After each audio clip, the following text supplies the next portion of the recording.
ditong patnubay at gabay ng magulang ang kailangan. Maaaring may masiselang tema, lengguwahe, karahasan, sexual, horror o droga na hindi angkop sa mga bata.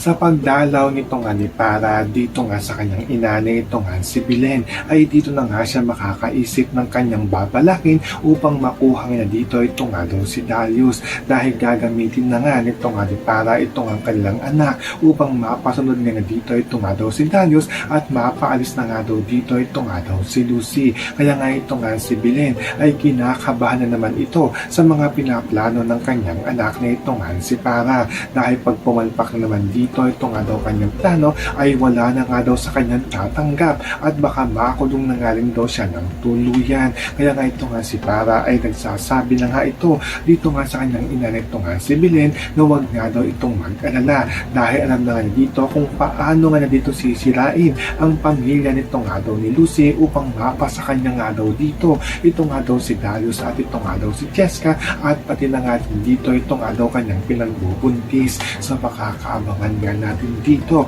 ang paninira na gagawin nito nga ni Para sa pamilya nito nga ni Lucy. Yan ang ating mga pakakatutukan at pakakaabangan dito nga lang sa Stolen Life.